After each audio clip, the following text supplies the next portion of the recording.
है कि वो लोग भी जो यह कहते हैं कि सब कुछ पहले से तय है और हमें उसके बदले कुछ भी नहीं कर सकते, वे भी सड़क पार करने से पहले सोचते हैं। कभी कभी मुझे आश्चर्य होता है कि क्या मैं अपनी व्हीलचेयर और विकलांगता के लिए उतना ही फेमस हूँ जितना कि खोज करने के लिए।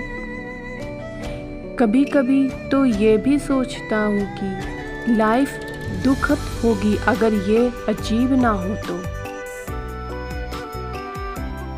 ये पूछना उचित है कि ब्रह्मांड को किसने बनाया, लेकिन यदि उत्तर ईश्वर है तो प्रश्न केवल इस बात पर केंद्रित हो गया है कि ईश्वर को किसने बनाया है।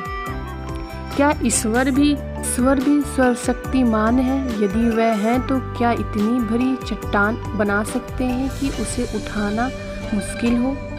मैं कहूँगा कि मैं भगवान में विश्वास नहीं करता, लेकिन मुझे डर है कि वह मेरी बात सुन सकते हैं। अगर मैं हर आदमी को शादी करनी चाहिए, आखिरकार जीवन में खुशी है एकमात्र चीज़ नहीं है। हर आदमी से ये वैज्ञानिक खोज भले ही सेक्स बेहतर ना हो, लेकिन संतुष्टि लंबे समय तक रहती है। अगर जीवन रहस्यमय नहीं है तो सुखी भी नहीं हो सकती।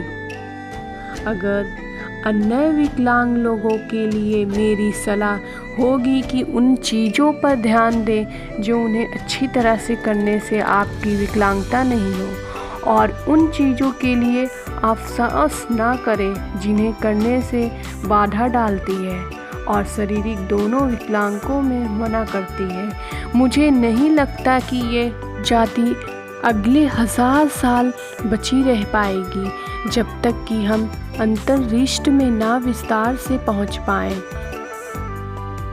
इनके बावजूद हम अपने इंसान का सबसे बड़ा दुश्मन मूर्खता नहीं बल्कि ज्ञानी होने का भ्रम है। यदि बिना किसी लक्ष्य के आपका जीवन खाली है, यह लक्ष्य ही है जो आपके जीवन को मतलब देता है।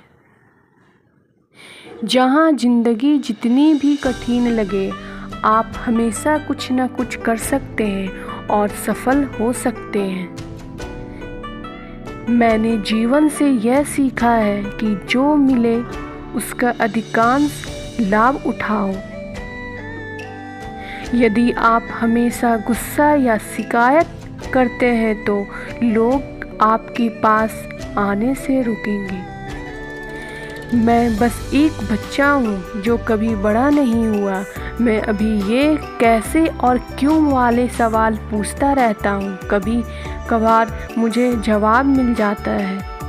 मैं मौत से नहीं डरता, लेकिन मुझे मरने की कोई जल्दी नहीं है। मेरे पास पहले करने के लिए इतना कुछ है। एक बार मैं रोया कि मेरे पास जूते नहीं थे। तभी मेरे सामने एक आदमी खड़ा था, उसके पैर नहीं थे। अगर बदलाव चाहे तो बुद्धिमान को विकसित करना होगा। जब किसी की उम्मीद एकदम खत्म हो जाती है तब तो सचमुच हर उस चीज़ की महत्व समझ पाता है जो उसके पास होता है। हमें अपने लालच और मूर्खता से खुद को नष्ट करना खतरा से कम नहीं है, और तेजी से प्रतुष्ट और भीड़ भाड़ वाली चीज़ खुद को मजबूत कर देती है। मुझे लगता है कि मानव जाति का कोई भविष्य नहीं होता यदि आप अंतरिक्ष में नहीं जाते।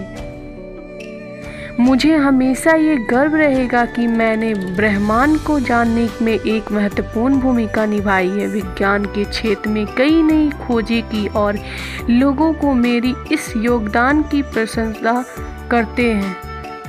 काम आपको अर्थ और उद्देश्य देता है और इसके सिवा आप अपने मैं कोई भी भौतिक शोध पुरस्कार और प्रशंसा पाने के लिए नहीं करता, बल्कि ऐसे प्रयोग और खोज करना जिन्हें पहले कोई नहीं जानता। मुझे आनंद आता है। परिवर्तन के अनुकूल होने की क्षमता बुद्धिमान है।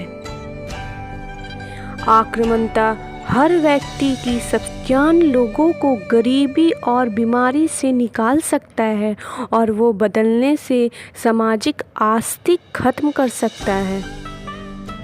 क्योंकि गुरुत्वाकर्षण जैसा एक नियम है, ब्रह्मांड स्वयं को कुछ नहीं कर सकता। जो लोग अपनी IQ के बारे में डींगे हाँकते हैं वे लूज़र होते हैं। दिव्य रचना से पहले भगवान क्या कर रहा था? यदि मेरा विश्वास है कि चीजें खुद को असंभव नहीं बना सकती, क्योंकि कुछ दिन आगे से अधिक मौसम का अनुमान नहीं लगा सकता, तो मैं मानता हूँ कि ब्रह्मांड विज्ञान के नियमों के द्वारा संचालित होता है। ये नियम भगवान द्वारा बनाए गए हों, लेकिन भगवान इन नियमों को थोड़े से हस्तक्षेप नहीं कर पाते। यदि आप यूनिवर्स को समझते हैं तो एक तरह से आप इसे नियंत्रित करते हैं। वास्तविकता की कोई अनूठी तस्वीर नहीं होती। यदि हम यह क्यों है कि हम कहाँ से आते हैं, परिवर्तन रूप से ये फिज़ोलॉफी के सवाल है, लेकिन फिलॉसफी मर चुका है। ब्रह्मांड से बड़ा यह पुराना कुछ भी नहीं है। ऊपर सितारों की तरफ देखो, अपने पैरों के नीचे नहीं। जो देखते हो उसका मतलब जानने की कोशिश करो और आश्चर्य करो कि क्या है जो ब्रह्मांड का वास्तविक बनाए हुए हैं। उत्सुक रहो। कई लोगों को ब्रह्मांड कन्फ्यूजन लगता है, ऐसा नहीं है। एक समय टाइम ट्रैवल को वैज्ञानिक रिदम माना जाता था और मैं इसके बारे में बात करने से बचता था कि कहीं मुझे सकनी।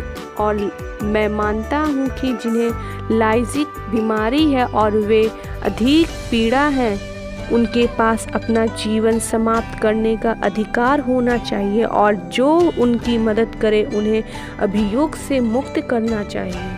हमें सबसे अधिक महत्वपूर्ण का काम सबसे पहले करना चाहिए। मैं आत्म नहीं लिखता क्योंकि मैं बिना किसी गोपनीयता से सार्वजनिक संपर्क बन जाता हूँ। मैं मानता हूँ कि हमारा दिमाग एक कंप्यूटर की तरह है जो किसी घटनाओं के विफल होने पर काम करना बंद कर देगा।